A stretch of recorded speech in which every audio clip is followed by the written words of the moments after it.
Bonjour, mesdames et messieurs.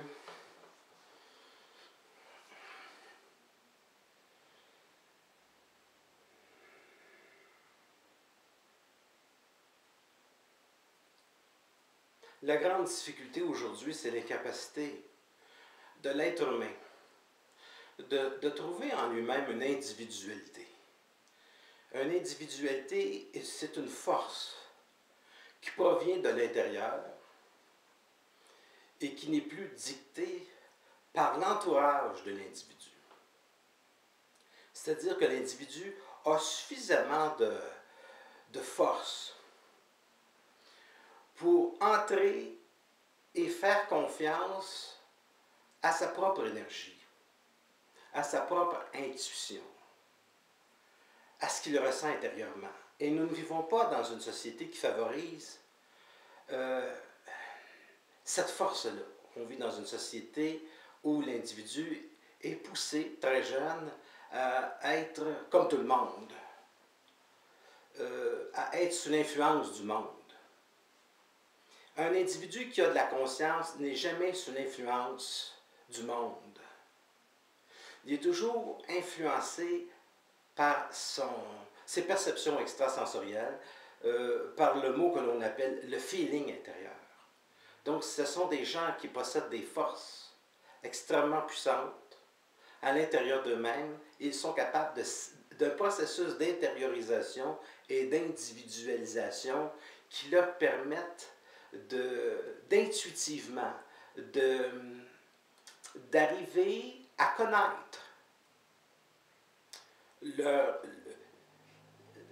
non seulement leur futur, mais la capacité dans le moment présent d'intervenir, de poser le geste juste, de faire en sorte que l'individu va trouver la force dans son individualité de ne plus être influencé, sauf par les choses qu'il aura choisies. C'est-à-dire que l'individu, par exemple, peut décider par son libre arbitre d'être influencé par une lecture ou par un individu qui lui porte un conseil.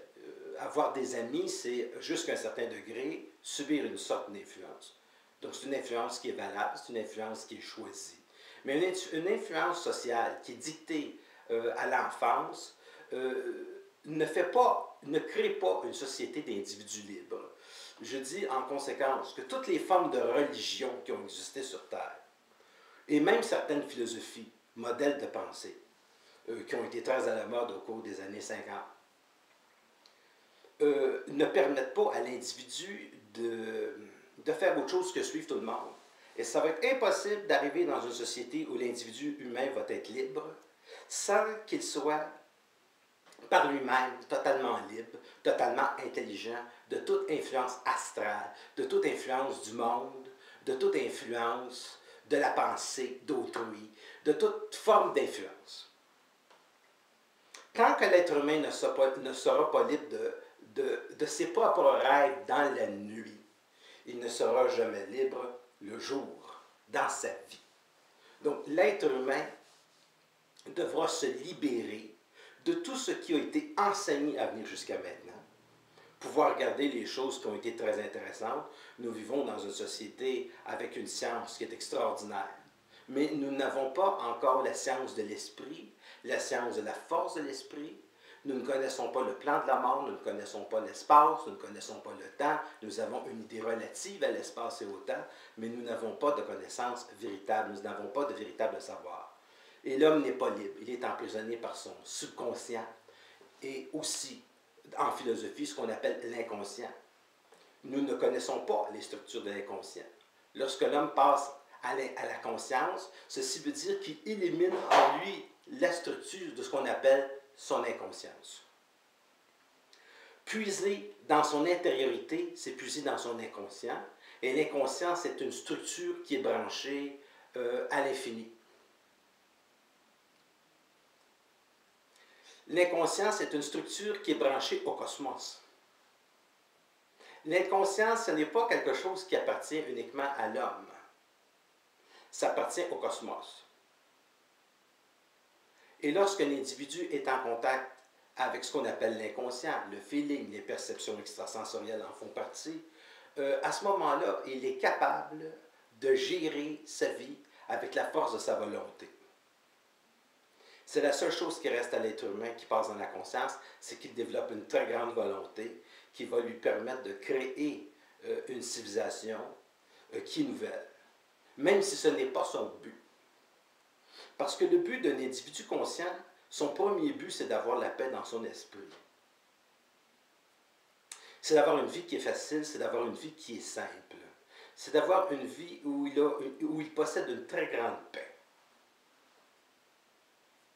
Si nous vivons présentement dans une société difficile, c'est que nous ne sommes pas capables, depuis les 4 derniers millénaires, à créer des structures paisibles chez l'individu, et par le fait même, ce qui se réfléchit dans chaque individu se réfléchit dans le monde, c'est-à-dire la société. Et c'est la raison pour laquelle il y a des guerres. Un individu qui est conscient ne peut pas participer à une guerre. Un individu qui est conscient ne peut pas choisir de religion. Il peut observer des religions, il peut respecter des gens qui ont des religions ou qui ont certaines croyances, mais il ne peut pas entrer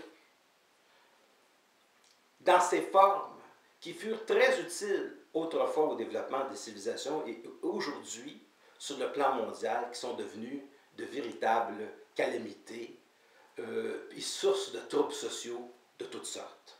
Les conflits à la base sont très souvent religieux et ensuite elles sont bien entendu d'ordre économique, mais elles sont monopolisées autour du mouvement religieux.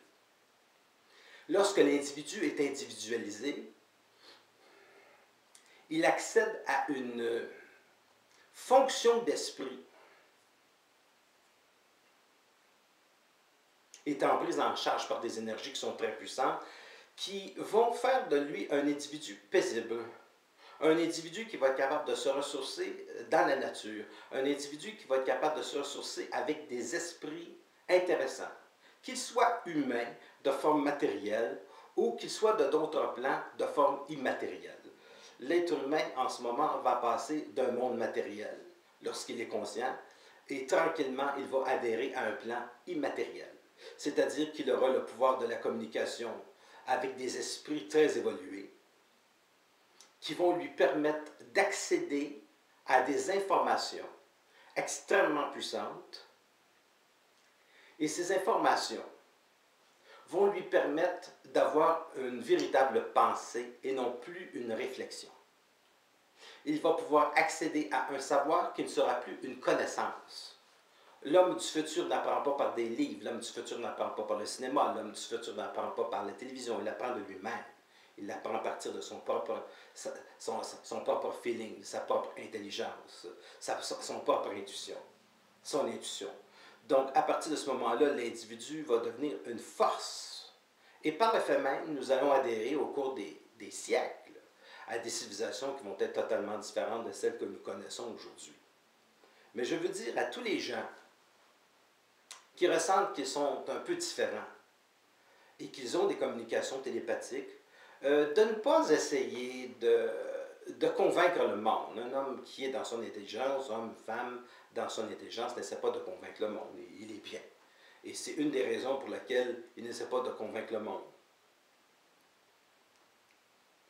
L'homme entrera dans sa certitude, l'homme va entrer dans sa paix, et éventuellement, l'homme va être en contact avec des plans parallèles à plusieurs dimensions. Le plan des ovnis, c'est un de ces plans-là. Le plan des extraterrestres, c'est un de ces plans-là. Les plans multidimensionnels sont d'autres plans de la conscience. Et le plan de la mort en est un autre. Les morts ont besoin d'être enseignés. Ce n'est pas le contraire. Ce n'est pas les morts qui viennent enseigner à l'homme. C'est l'homme qui enseignera aux morts. C'est à l'homme conscient de libérer les morts. D'ailleurs, c'est écrit dans la Bible. À la fin des temps, les morts seront libérés.